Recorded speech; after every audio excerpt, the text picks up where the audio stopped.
and welcome to the L.Cuppini Women's Day mini-series podcast.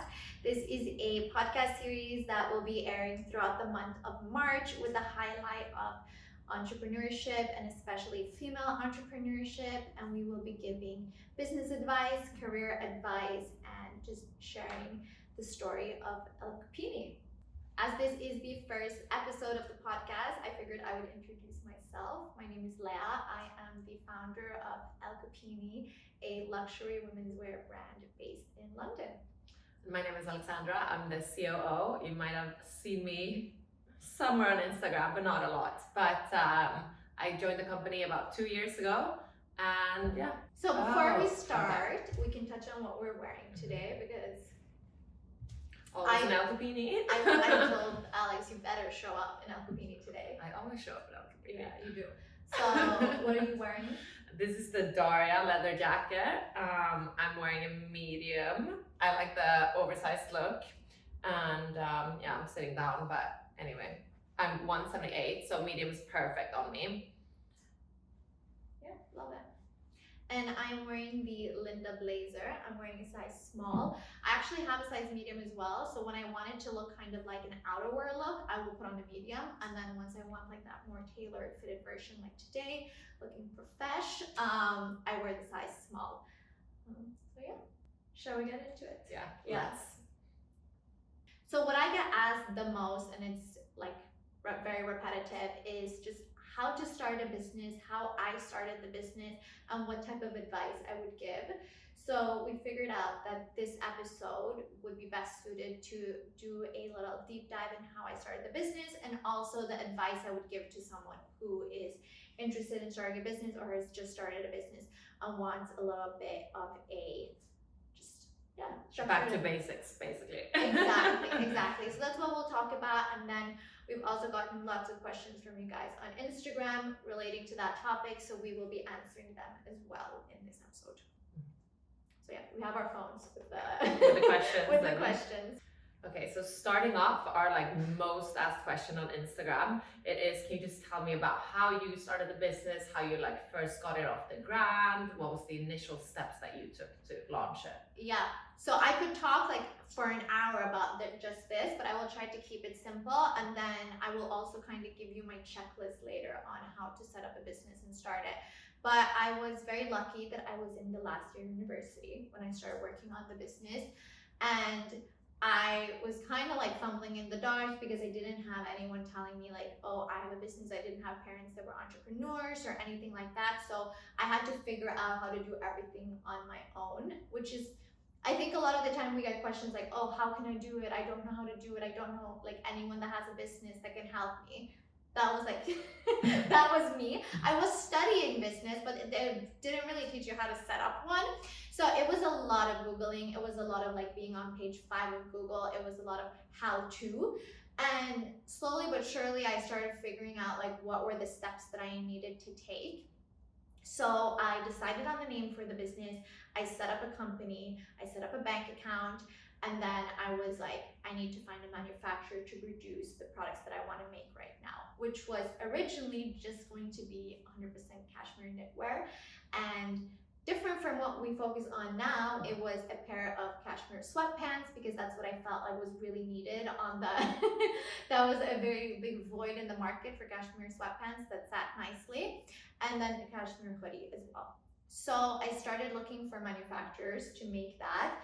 That was the long and tough process finding manufacturers. Also, we get a lot of questions about that, so I'll talk about it later in the podcast. But once I did find a manufacturer, we worked on my designs together, just finessed them and everything. And yeah, then I set up a website, I shot on model, and when I say shot on a model, I took my very close friend's little sister, and then I took an iPhone and I shot pictures of her, and then I set up a website and I did everything. I did everything basically. And then I launched the business. So that is kind of how I started the business and set it up and everything like that. Mm-hmm. And then as you just mentioned as well, would you mind giving just a checklist of how to launch a business if you have nothing, if you have no experience? Yeah. Step by step, what do you do? Yeah. So I would say obviously the first thing that you need to do is you need to have a concept. You need to know what you want to sell, or and again, I pivoted really quickly into the business on what I was focusing on. So you don't have to be like too like focused on it, but obviously there needs to be an idea behind it and an ethos behind it. But yeah, so obviously start with the product that you want to sell or do. And then I would say first thing to do, set up the company. If you're in the UK, you just go on companieshouse.com and you set up the company. It's super easy. And you're gonna need that company like info to do the next step. So just start off with that. You're saving yourself a lot of headache. If you've chosen name, the name you choose, also try to trademark it right away. Again, you're saving yourself from headache down the line. Once you register the company and it's been accepted, I would say set up a company bank account right away. So I didn't do this right away, and that just like created just like kind of like an accounting / logistical nightmare for myself. So don't make that mistake. Just set up a company bank account right away. It's the easiest way to do things, and you're saving yourself a lot of money from like an accounting point of view. And then obviously finding a manufacturer. And this is something I get asked so much, how to find a manufacturer, etc., etc. It's a long journey. It's kind of like when you get a bike to pedal and you start like pedaling in a high gear, and it's like tough in the beginning, but then once you're in the rhythm of it and you're in the flow, it's not that bad. But yeah, I always say to people who think that there's a shortcut to finding a manufacturer, there really isn't. That is a process. But once you found them, you found them, so that's great. Ideally, you also want to find several manufacturers if you can, to try them out, see which one is going to work best for you. It's kind of like dating. You don't want to like marry the first guy you ever date, but you want to vet them. You want to see what they can offer you and how they can work with you. So yeah, the manufacturing part we'll talk about more in a bit. Once you finalize which manufacturer you want to work with, you then want to finalize the designs that you're doing, and you want to finalize the terms and the negotiation with the factory. Once you have the product in production, you're going to want to set up a website / decide where you want to sell. I think the easiest thing to do in this day and age, and it's what most people do, is just D2C. It's like from your company to the customer. You can sell on Shopify, you can set up a website there, you can sell and advertise through Instagram, TikTok, all of these social media platforms. And that's really I would say the easiest route to go down, because once you start thinking about wholesale and all of that, then that takes like years and months of planning and preparation and all of that.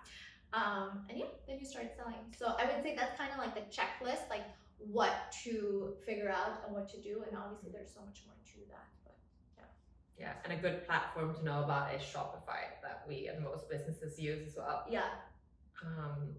So I thought we'd just go over some of the questions that we got from our amazing followers. And the first one is, how did you get to know all of the suppliers, manufacturers for different fabrics?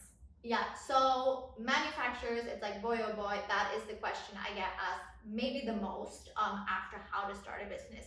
And it makes sense because the manufacturers that you work with are most businesses' most guarded secrets. And that doesn't matter which industry you're in. If you're supplying wood floors, if you're a baker, or if you're a designer or your clothing brand, whatever it is, like you guard your manufacturers really, you don't share that. You just keep your manufacturers to yourself. It's kind of like one of your trading secrets in a way. So you're never really, very rarely gonna have someone say like, oh yeah, I know a bunch of good manufacturers here, like here they go, here you go, like you know. So that's the work you have to put in yourself. The way I found manufacturers in the beginning was I was going to trade shows. So this is like how I found out about it, Googling. I was just like researching how to find manufacturers, and then I found out that there was something called trade shows. And basically at a trade show, you will have all of these manufacturers that go there to showcase their product and meet potential customers / businesses. So if you wanted to start a, say, bikini brand and you're living in the UK, you would Google, trade shows and then bikini suppliers, and you will find out when is the next trade show in your area or in your country or whatever, where they're showcasing their bikinis. And then there's different parts of the world where there's like bigger trade shows. They're happening a few times a year, and like most places will have like a trade show that specializes in things. So like for me, I knew I wanted to do cashmere. So I was specifically looking for trade shows where I saw that there were cashmere manufacturers that were coming. So that's one way to find manufacturers. Another one is just, again, Google the manufacturing, the factory that I ended up working with in the end to produce our cashmere is a small business. The factory that I ended up working with in the end, after having a bunch of sampling done from different factories, was a small family-run cashmere factory in Inner Mongolia. And I actually didn't meet them at a trade show. I found them on like page like 46 of Google. I joke and say, but basically what I was doing is I figured out that I wanted to have the products produced in Inner Mongolia. So it helps if you know the region that you want to produce something in, because I knew that that was where they had the best cashmere. And I was just going on like yellow, like, you know, like yellow pages of Inner Mongolia basically, and finding all these lists of factories. I had an Excel spreadsheet, and I had every single factory that I had found and emailed in that Excel spreadsheet. And basically you come onto the website of these factories and it looks like it was done in paint in 2002. It is not a website to like buy stuff from, because these are factories that are just producing for businesses. They're not trying to sell or showcase anything online. So don't be appalled by that. And I was reaching out to all of them and I said, you know, hi, I'm starting a business.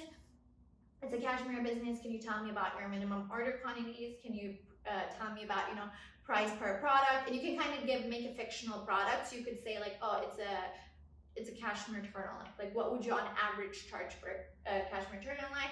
And then they will give you a price breakdown of like, if you order so and so much, what are they gonna charge? And yeah, there's a lot of questions you wanna ask them. Also, what is your lead time? So like some of them will say, oh, like you can place an order and it would take us a year to produce it. That's tough. Some of them will say it's gonna take us 6 months to produce, and some will say it'll take like 3 months to produce. So basically what I had was I had my spreadsheet of manufacturers that I had met at trade shows, and then I had my spreadsheet of manufacturers that I had found on just like on Googling. And I'm not saying first page of Google here. You need to be like in it to win it. It's a deep dive. And I had all of them make samples for me. Not all of them, but I had several of them make samples for me. And eventually I decided that I really wanted to work with the one I had found in Inner Mongolia. I went to visit them because I had learned in school, luckily it was one of the things I picked up where they said, you know, it's really good to go and visit your factory and establish a personal connection with them. So I flew to Inner Mongolia to visit the factory. Luckily this was before COVID, so like travel wasn't very restricted. And I think I was also very young, so I was like, yeah, no big deal, I'll just do that. And we met and I hit it off really well with them, and I told them about the designs that I wanted to make, and they said, you know, we can do it. And we negotiated just like what the minimum order quantities would be. We negotiated how many they were how many they were gonna make, what the price of it was gonna be, how long it would take, and so on. So yeah, and we still work with them. And I would just say like, that's the tough part, is finding that factory that you wanna work with. But again, it's like the best analogy I can give, it's like dating. You have to put in the time and you have to try several before you're gonna find something that really works for you, because every business is different. And as for financing, did you have any financing, any investors, or what did you start with? Yeah, so also a question I get asked a lot. I didn't. I had saved up money, so I think it's important to say I was in school when I started the business, and I had a part-time job as well. So I was in university and I was babysitting in the afternoons because I had a dad had said, you know, I will help you, put you through school and everything. So I was lucky like that. But he had said, but if you're gonna, like, if I'm gonna do that, then you need to prove that you're also capable of making your own money. So for like extra pocket money, you're gonna have to find a job on the side. So with that money, I was saving up to launch the business. So that's really how I did it. And in the beginning, I didn't spend on anything. And I think that's also so important to like get out there. Like, people think you need this huge pot of money to start a business, and you really don't if you're just savvy and smart enough about things.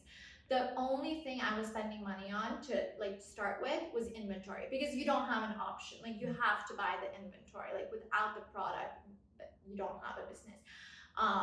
But I would say 95% of what I had saved up went to inventory, and the rest was like little payments, like website domain, setting up the company, like if you need a camera, like those are like the little expenses, but I was doing everything myself. So I built the website myself, I was modeling, if the pictures wasn't of me, then I was the photographer.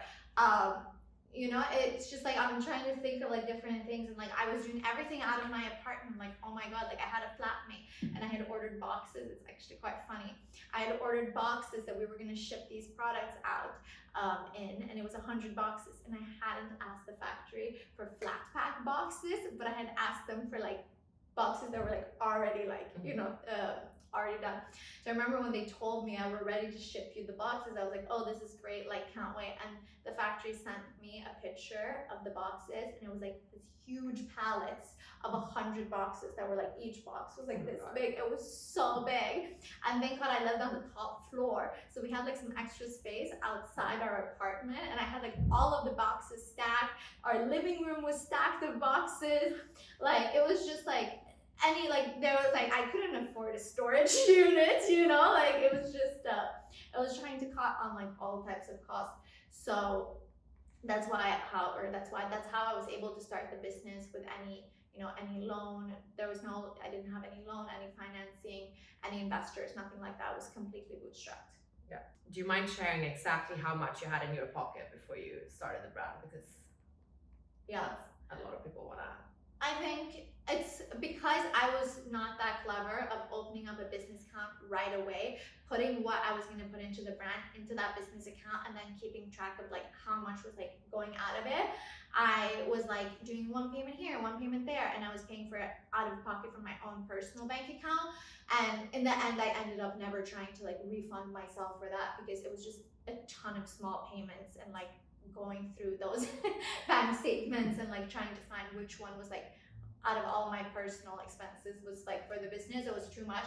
But basically I would say roughly around 10,000 pounds. I did not have more than that. And again, inventory is like, it all went to inventory. Yeah, maybe it was between 10 and 20,000 of savings that I had that I put into inventory. And then say roughly I spent 1,000 pounds on like website domain, pictures, not even. Like it was so scrappy and savvy. Like you really do not need a big pot of gold to start a business if you're willing to. Yeah. And like your iPhone worked well enough. Yeah, exactly. We still use iPhone sometimes. Yeah. So this is a question from a follower. I'm scared of what other people would think, how to deal with this. And were you ever afraid of letting people know that you were on a startup journey? This is also a question we get a lot. We've chosen the questions that we see like repetitively come in all the time. I personally was never afraid. I've always been a super like ballsy person, and I don't mind taking risks, and I was just so excited, to be honest, about what I was gonna do, that I wasn't scared or anything like that. Looking back at it, like I've been told, like there were people, you know, that were rolling their eyes at me and was like, what is this girl doing? Because mind you, I wasn't starting this huge business like I have today with a bunch of products. I was launching a cashmere pant and a cashmere hoodie. That was it. And I was so excited to launch my website, and I was telling everyone, you know, yeah, I'm launching my website, I'm designing my product, this and that. And they're like, oh, okay, amazing. Like, what are you selling? I was like, yeah, so it's these cashmere sweatpants, they fit amazing, and this cashmere hoodie, it fits amazing, it's like fantastic, all of that. So I thought, some people I think thought I was like crazy, and then I had other people in my corner who said like, this is gonna be amazing, you're gonna do great, you know, I'm so excited for you. But like for me, and I think this goes for most people, you're also gonna have the people in your life that really care about you, but they might not be able to see your vision like you do, and they might not be the same type of risk taker that you are. So with the most love, they will tell you like, please don't do this. This is a stupid idea. I remember I had, you know, someone in my family saying that to me, and it was like, I was like freaking out a bit, because I was like, oh my God, is this a bad idea? But eventually I had so much confidence, so much belief, and so much excitement in what I was doing, that I never had any like, I was never afraid of what people were gonna think about it. And I think that's the most important thing. Once you decide you're gonna do it, so to our follower that's saying she's anxious about it, once she decides that she's going to start her own business, she needs to be able to let go of that anxiety, because she's going to have to be her own biggest cheerleader. She's going to be her own manager, her own assistant, her own everything. And there's going to be a lot of lows, and then there's going to be highs. But in those lows, like, you need to have the utmost confidence in yourself and in what you're doing. And you're not going to be able to get that like externally. That needs to come from within. And I think it's the best thing ever to be the underdog. It's the best thing ever when people doubt you or think that like, oh, she can't do that, because that was how it was for me in the beginning. And I kind of like put a chip on my shoulder, and I was like, oh, I'm gonna prove all these people wrong. Like, you watch. Had a guy I dated when I just launched the brand, and he was like, we can beep his name. We can beep his name. No. No, I won't share that. But he was like, oh, like your little brand that you're starting. Oh, that's so cute. And he was just like, I'm so, like, I'm older than you. I'm like so successful, and you're like never gonna do anything with this brand. I think, looking back at it, probably didn't have the best confidence. But what I took from that wasn't like, oh yeah, no, is this gonna work or not? What I took from that was like, ooh, I'm gonna show you, like, you watch and see my brand be like big and real. And I'm sure like now, like all of the girls he knows, like a lot of them have L.Cuppini codes, and it's probably past our store in Chelsea. So yeah. I just think like for me it's the best motivator is people doubting you, because then you can prove them wrong, and there's like no better feeling than that. And again, if you start small and you don't have investors in anything, the worst thing that can happen is that you're going to disappoint yourself or fail, whatever you want to call it. Like, you don't have to own up to anyone or answer to anyone. So true. And I always thought to myself, like, okay, if this doesn't work, it's like the first pancake theory. Yeah, you start the next thing. Exactly. So like, if the first thing's a flop, then you just take away from that, what were your learnings, what was the teachings, what can you do better this time, and then what worked, and then you do something else. So yeah, I was never afraid of that. I was young. I was like, okay, like whatever, if it doesn't work out, like something else will. Did you have a structured business plan when you first began? Yeah, so yes, no, I did not. I hate when things are like enforced on me, and I feel like if I had done a business plan, then I would feel like it was enforced on me. So I didn't, but I will say this, I'm very, very organized, like in my mind. So I had my business plan, it was in my mind. I knew exactly what I wanted to do, but I was also very aware that there were chances that I was gonna have to like pivot and make changes. And because I didn't have a business plan, and because I didn't put like pen to paper, I never felt like I had to follow something very rigid. I could kind of go with the flow and see what was working. And again, I think this is so important to mention. I launched the brand with a pair of cashmere sweatpants and hoodie, and it was just a few months into it that someone told me, I think you should really do coats instead. Like, fall was approaching. It was like in October. I'd launched in September. And by October, someone was telling me, like, can you please make a coat? Like, will you please design a coat? And I was like, you know what? That's not that bad of an idea. And I already had the business. I had the website. I had the company. I now knew how to look for manufacturers. Like, I knew how to do all of those things. So I was quite fast in launching a coat. And then that was the Louisa Code that we used to sell. We no longer do. But as soon as I launched the Louisa Code, there was so much more traction and demand for that rather than the cashmere sets. So I was like, okay, well, from now on, I'm gonna put my focus, my time and my money towards the coats, because that's what's really working. And I think that if I had a business plan and I felt like I needed to follow it, and it was like said cashmere, cashmere, cashmere, then maybe I would have not as easily shifted towards the coats. But I do think if you're a person that craves structure and needs to have things written in front of you, then definitely make a business plan. Just be like ready and willing to make adjustments, and don't feel like you don't owe that business plan anything, like that business plan isn't your boss. It's a guide to help you. And you already touched on this, but how you sourced the startup, and you mentioned you had a part-time job, and were you able to take out a paycheck right away, or did you have investors? You already touched on this, but yeah, no, I mean, I do think it's important to highlight that you don't need to have investment. You don't need to have a ton of money saved up, like personally. If you don't have an investor, you don't need to have a ton of money saved up personally. The first year of L.Cuppini, I worked. So I graduated from university in the summer. In September, I launched the business and I was, out of school. And my dad was super clear. He said, it's fantastic that you want to start your own business, but I put you through school, so I want you to have a job that pays. He was like, thank God, he was very supportive of the business, but he just said, like, I'm not going to financially support it. But go you, that's a great idea, but you figure out how to do it. And as well, he said, you're going to have to start paying your own bills, your own rent, and contributing to that. So I was like, okay, like, I'm not going to be doing this business, and not doing anything else, because obviously in the beginning it wasn't making any money, it was just costing money. So I had a part-time job babysitting, and I would do that in the afternoons and evenings. So basically my day would be as follows. In the morning, I would work on L.Cuppini. I would pack orders, I would be doing social media, I would be shooting content, and I had some amazing interns that were helping me, again, free, and it was, good for them as well. They were like seeing, getting behind the scenes kind of teachings and learnings. And then in the evening and afternoon, I would go and babysit, and I would make money that way. And I told myself, I was very clear with myself. I told myself, I'm gonna give this a year of babysitting babysitting part-time, doing L.Cuppini in the morning.